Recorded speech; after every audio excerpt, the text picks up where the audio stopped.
Mantan Presiden RI Joko Widodo menanggapi terkait Sekjen PDIP Hasto Kristianto yang ditetapkan sebagai tersangka oleh KPK.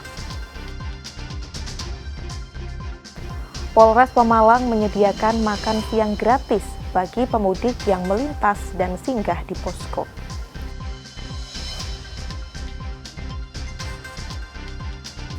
Nikmatnya durian kasmur dengan daging buah yang tebal berwarna kuning dan rasanya menggugah selera.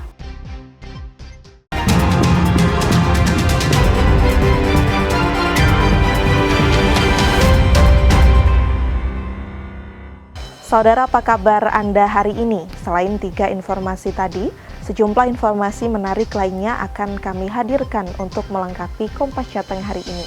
Selama 30 menit ke depan, Kompas Jateng menyajikan informasi independen dan terpercaya seputar Semarang, Jawa Tengah, dan Yogyakarta. Bersama saya, Gesi Lutfia.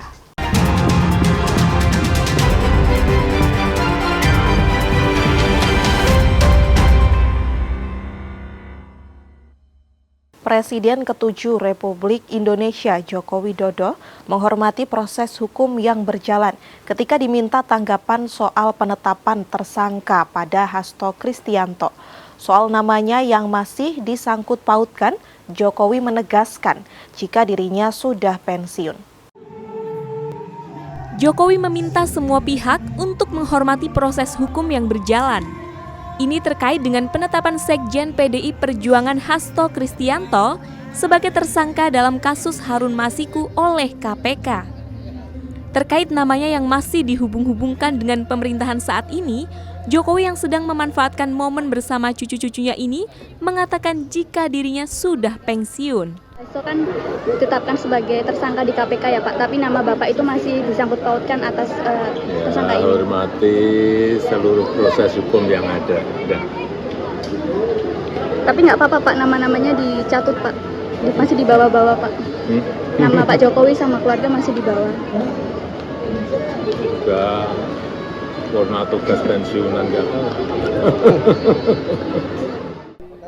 Sebelumnya, Hasto oleh KPK telah ditetapkan sebagai tersangka dalam kasus Harun Masiku. Hasto disebut-sebut adalah aktor di balik suap dan pelarian Harun Masiku yang telah dinyatakan buron sejak 4 tahun lalu. Widi Nugroho, Kompas TV, Solo, Jawa Tengah. Tebing setinggi 20 meter di Banyumas, Jawa Tengah longsor dan menimpa 2 rumah milik warga. Selain mengakibatkan kerusakan berat, pemilik rumah juga terpaksa mengungsi ke tempat yang lebih aman karena khawatir terjadi longsor susulan. 2 rumah warga di Kelurahan Bantar Soka, Kecamatan Purwokerto Barat, Kabupaten Banyumas, Jawa Tengah, mengalami kerusakan berat akibat tertimpa material longsoran tebing setinggi 20 meter. Peristiwa itu terjadi pada saat hujan deras mengguyur wilayah tersebut pada Rabu malam. Material longsor yang berupa rumpun bambu dan tanah menjebol dinding rumah dan menghancurkan 2 ruang kamar tidur. Sementara rumah lainnya juga alami kerusakan berat pada bagian dapur. Meski tak ada korban jiwa, namun peristiwa itu membuat pemilik rumah merasa khawatir dan mengungsi ke rumah tetangga yang dinilai lebih aman karena tebing di atas rumah mereka dinilai masih berpotensi longsor jika hujan besar kembali turun. Kelongsoran ya Mas? Iya, dari atas, dari tebing. Itu kejadiannya gimana? Pas habis hujan apa pas hujan? Hujan gede banget tuh, gemericik tuh. Nggak berhenti-berhenti, terus saya langsung ngungsi ke depan, takut ada apa-apa gitu. Kok ada yang ngabarin katanya rumahnya kelongsoran. Ternyata udah Sudah hancur, sudah jebol, temboknya jebol. Terus sekarang Ibu di mana? Yang ngungsi ke depan, nggak berani di rumah. Itu kalau hujan datang itu masuk pas ngomong. Iya takut. Saya ada anak-anak ya, ada ibu lansia juga. Selain 2 rumah yang mengalami rusak berat, longsor juga mengancam sejumlah rumah yang berada di bawah tebing maupun di atas tebing tersebut. Hingga Kamis siang, material longsor masih belum dibersihkan. Bayu Sasongko, Kompas TV, Banyumas, Jawa Tengah. Diduga pengemudi mengantuk, sebuah mobil minibus mengalami kecelakaan tunggal di Jalan Kebumen, Banjarnegara. Mobil tersebut masuk ke dalam jurang sedalam 10 meter. Peristiwa naas ini terjadi di Desa Sempor, Kecamatan Sempor, Kabupaten Kebumen, Jawa Tengah pada Rabu pagi. Mobil minibus bernomor polisi B1833FQA yang dikemudikan Sakif Muhammad, warga Kabupaten Purbalingga, Jawa Tengah, terjun bebas ke jurang sedalam 10 meter. Tidak ada korban jiwa dalam kejadian ini. Pengemudi mobil berhasil selamat dan dilarikan ke Rumah Sakit PKU Muhammadiyah Gombong karena mengalami patah tulang. Menurut tim rescue Basarnas bernama Sigit Purnomo, kecelakaan diduga akibat sopir mengantuk hingga menyebabkan mobil tak terkendali dan masuk ke dalam jurang. Kejadian kurang lebih sekitar jam 5:30, satu orang diduga mengantuk dan kemudian kendaraan terjatuh dan tercebur ke jurang. Untuk saat ini kondisi korban mengalami patah tulang dan sudah kami evakuasi ke RS Rumah Sakit PKU Muhammadiyah Gombong. Kemudian selanjutnya untuk evakuasi mobil segera akan dilaksanakan, tinggal nunggu bantuan kren dan sebagainya. Untuk sementara ini teman-teman rekan SAR relawan dan tim SAR gabungan sedang menunggu kren dari Gombong yang sedang disiapkan oleh dari pihak kepolisian. Untuk mengevakuasi mobil dari dalam jurang sungai yang bebatuan, Basarnas bersama dengan tim SAR gabungan harus menunggu bantuan mobil kren. Hantoro Wibowo, Kompas TV, Kebumen, Jawa Tengah. Polres Pemalang menyediakan makan siang gratis bagi pemudik yang melintas dan singgah di posko. Nantikan informasinya usai jeda pariwara berikut ini.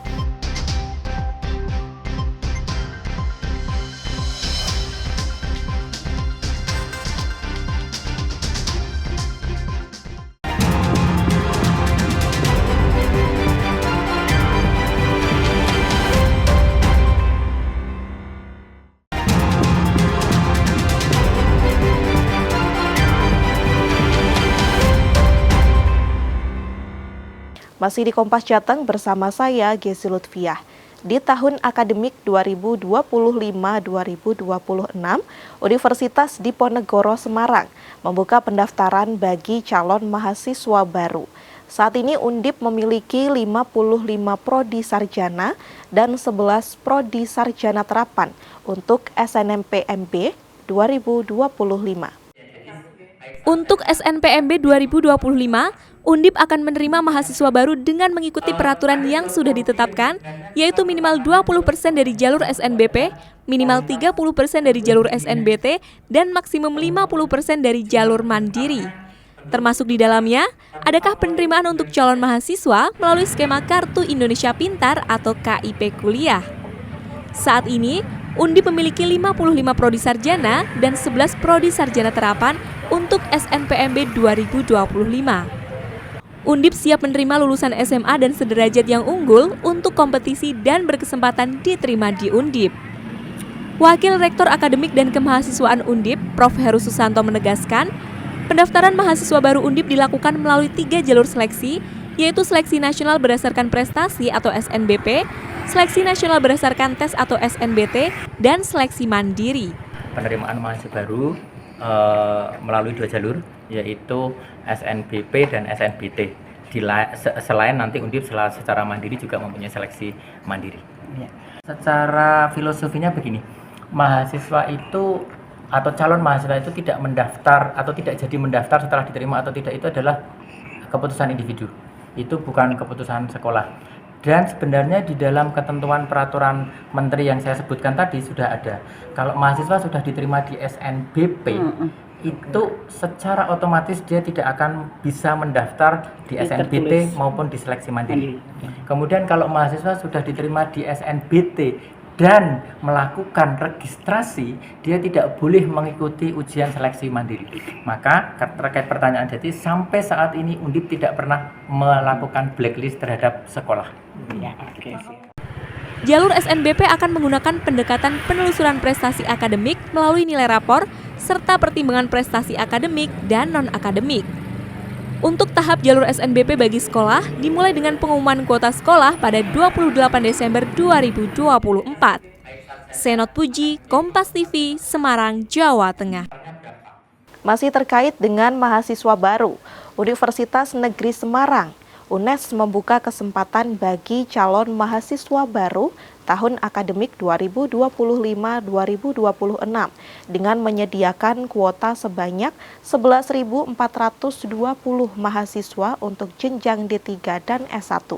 Kuota ini tersebar di 9 fakultas yang menawarkan total 76 program studi. Pendaftaran mahasiswa baru UNES dilakukan melalui 3 jalur seleksi, yaitu seleksi nasional berdasarkan prestasi atau SNBP, seleksi nasional berdasarkan tes atau SNBT, dan seleksi mandiri UNES. Presentasi kuota jalur seleksi di UNES tahun 2025 yakni 21,33% untuk jalur SNBP, 31,15% untuk jalur SNBT, dan 47,52% untuk jalur seleksi mandiri. Wakil Rektor Bidang Akademik dan Kemahasiswaan UNES, Profesor Zainuddin menjelaskan, alur SNBP merupakan jalur seleksi yang didasarkan pada prestasi akademik dan non-akademik calon mahasiswa. Pada jalur ini, seleksi dilakukan dengan menggunakan nilai rapor siswa. UNES menyediakan kuota sebanyak 2.436 mahasiswa untuk jalur SNBP tahun 2025. Pendaftaran SNBP akan dibuka mulai tanggal 4 hingga 18 Februari 2025 dan hasil seleksi akan diumumkan pada 18 Maret 2025. Sedangkan pengumuman kuota sekolah akan dilakukan pada 28 Desember 2024. Sementara itu, jalur SNBT menggunakan ujian tertulis yang dikenal dengan nama UTBK. Pada jalur ini UNES menyediakan kuota sebanyak 3.557 mahasiswa. Pendaftaran UTBK SNBT dimulai pada tanggal 1 hingga 27 Maret 2025 dengan pelaksanaan ujian yang dijadwalkan pada 23 April hingga 3 Mei 2025. Hasil ujian UTBK SNBT akan diumumkan pada 28 Mei 2025. Jalur seleksi mandiri UNES adalah jalur penerimaan melalui ujian tertulis atau daring serta ujian keterampilan yang terbuka untuk program D3, S1, S2, S3, dan profesi. Jalur ini memiliki kuota terbesar yakni 5.427 mahasiswa atau sekitar 47,5% dari total kuota untuk penerimaan mahasiswa jenjang D3 dan S1. Penerimaan mahasiswa baru UNES khususnya untuk program diploma dan sarjana sebagaimana SNBP, SNBT maupun seleksi mandiri, maka kuota penerimaan mahasiswa baru UNES di tahun 2025 tetap sebesar 11.420 sebagaimana tahun 2024. Tersedia juga kuota untuk program studi S1 Ilmu Komunikasi sebanyak 120 mahasiswa dan program studi S1 Kedokteran sebanyak 50 mahasiswa. Seleksi mandiri UNES dapat diikuti oleh calon mahasiswa dengan berbagai latar belakang akademik dan keterampilan. Senot Puji, Kompas TV, Semarang, Jawa Tengah.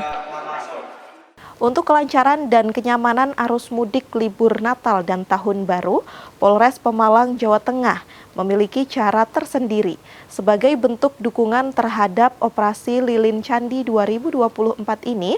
Polres Pemalang menyediakan makan siang gratis bagi pemudik yang melintas dan singgah di posko.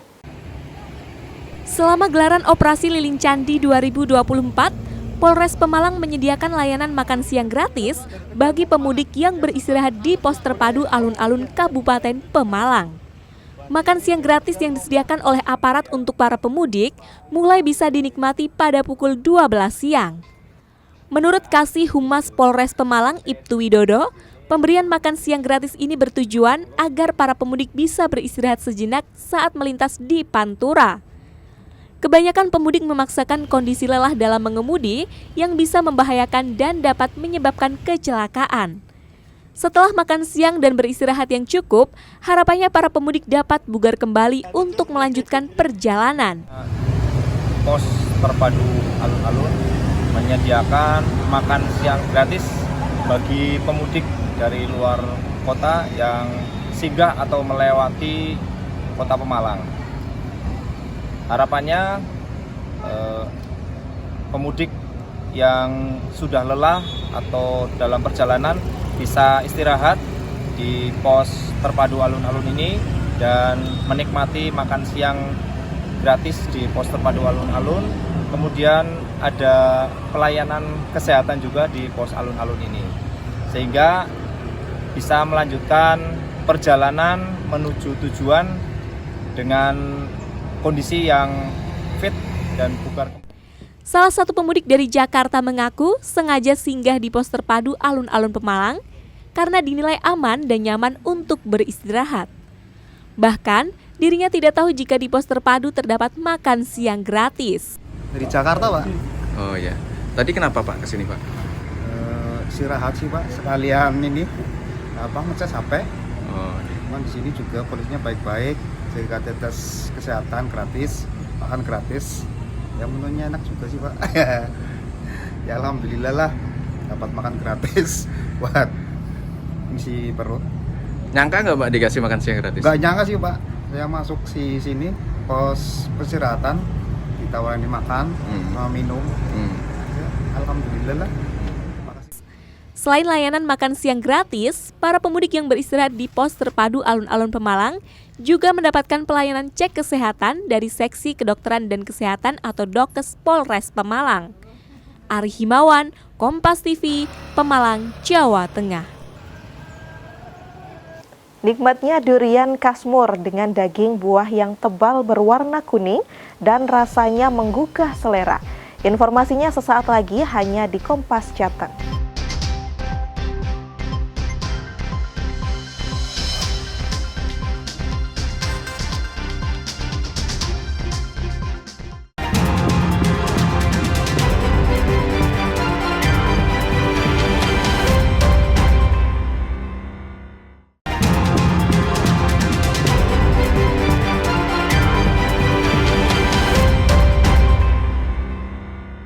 Rumah warga Tambak Mulyo, Semarang yang menjadi korban kebakaran akhirnya mendapat bantuan bedah rumah. Bantuan ini diharapkan dapat meningkatkan kualitas hidup dan menciptakan lingkungan layak. Prihatin atas kejadian kebakaran yang menimpa rumah warga pada bulan Oktober lalu, PT PLN Indonesia Power Unit Bisnis Pembangkitan atau UBP Semarang dan Lembaga Amal Zakat An-Nur membantu korban kebakaran tersebut dengan membangun kembali rumah milik David Arianto, warga Tambak Mulyo, Semarang, agar layak huni. David merupakan korban kebakaran yang terjadi 20 Oktober 2024 lalu yang menyebabkan warga Tambak Mulyo tersebut kehilangan tempat tinggal. Bedah rumah ini meliputi perbaikan struktur bangunan, sanitasi, dan fasilitas dasar lainnya. Dengan bangunan baru ini, diharapkan keluarga David bisa tinggal layak huni dan beraktivitas seperti biasanya. Manfaat seluas-luasnya bagi masyarakat, terutama masyarakat yang berada di wilayah Ring 1 dari PT PLN Indonesia Power. Jadi mohon dapat diterima dengan baik dan kami harap kedepannya bisa jadi rumah tumbuh ya Bu, bisa secara mandiri nanti diperbaiki lagi apa yang kurang dan bisa menjadi tempat bernaung, tempat tinggal yang nyaman bagi ibu keluarga sehingga kualitas hidupnya dapat meningkat ke depannya. Lebih lanjut, Retno menambahkan dengan rumah baru sederhana layak huni ini diharapkan dapat memberikan dampak positif dalam meningkatkan kualitas hidup keluarga David untuk tetap semangat bekerja demi keluarga. Senot Puji, Kompas TV, Semarang, Jawa Tengah.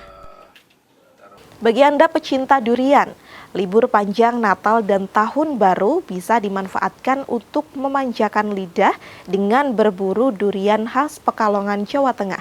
Namanya adalah durian kasmur yang memiliki ciri berdaging tebal, berwarna kuning, dan rasanya legit manis. Musim libur Natal dan Tahun Baru bersamaan dengan musim durian di Kabupaten Pekalongan, Jawa Tengah. Salah satu daerah penghasil buah durian yang legit ini ada di Desa Pedawang, Kecamatan Karanganyar. Desa ini disebut sentra durian karena sebagian besar warganya memiliki kebun durian. Salah satu petani durian yang juga pedagang adalah Sutrisno yang memiliki jenis durian warisan dari nenek moyang. Nama durian itu adalah durian kasmur yang memiliki ciri berdaging tebal, berwarna kuning, dan memiliki rasa yang manis legit. Para pembeli yang datang ke lapak milik Sutrisno kebanyakan mencari durian kasmur ini. Mereka mengaku ketagihan karena durian kasmur merupakan jenis yang langka, namun mempunyai cita rasa yang lezat. Duriannya mantap, tebal, ya manisnya itu terasa, enak. Dibanding durian daerah lain gimana Bu? Nah saya ya Kalau ini sama durian yang ada di Muja itu, nah di sana itu duriannya kalau kayak ini durian conde. Nah durian conde kayak gini memang juga rasanya juga ini barangnya juga tebal kayak gini. Kalau kasmur ini gimana? Nah ini yang kasmur yang mana? Yang ini tuh tadi. Nah, rasanya gimana tuh? Ini rasanya sama-sama conde, nah kalau durian sana. Manis apa gimana? Apa legi kan manis ya? Kalau dagingnya gimana? Dagingnya juga sama. Tebal apa gimana Bu? Tebal ya? Rasanya mantap Mas. Isi dagingnya banyak, tebal, bijinya cuma segini. Oh gitu ya? Ya. Ini sama keluarga sering kesini apa baru pertama nih? Baru pertama. Baru pertama. Kesannya gimana makan durian kasmur? Enak. Enak. Mantap. Mantap Mas. Oh mantap ya. Bikin ngecas. Menurut Sutrisno, durian kasmur merupakan durian lokal asli Desa Pedawang yang pohonnya ditanam sejak 50 tahun lalu. Pohon-pohon durian kasmur ini kini dirawat oleh anak cucu agar bisa terus dinikmati. Kasmur adalah durian lokal. Durian lokal? Lokal. Asli mana? Asli dari sini, kampung saya ini, di belakang rumah. Oh gitu ya? Itu spesialnya apa durian kasmur ini? Spesialnya itu rasanya lebih legit, punya ketahanan, terus banyak yang senang. Durian itu turun-temurun apa gimana sih Pak? Turun-temurun dari bapak sampai saya sekarang ini. Berarti sampai sudah berapa tahun itu Pak? Kurang lebih 50 tahunan lah. Oh 50 tahun. Dari Pekalongan sendiri banyak, sekarang ada yang dari Tegal, dari Kendal ya. Semarang. Oh gitu ya. Bahkan kemarin dari Jakarta sudah ada ke sini. Di lapak Kadung Tresno ini, selain pembeli bisa makan di lapak pedagang, namun juga bisa makan langsung di lokasi kebun durian. Di musim durian, biasanya para petani bisa mengirim pesanan buah durian ke luar kota seperti Jakarta, Bandung, dan Semarang. Ari Himawan, Kompas TV, Pekalongan, Jawa Tengah. Informasi tadi sekaligus mengakhiri Kompas Jateng hari ini. Saya Gesi Lutfiah, mewakili kerabat kerja yang bertugas mengucapkan terima kasih atas perhatian Anda. Selamat mengikuti acara kami selanjutnya. Kompas TV, independen, terpercaya. Sampai jumpa.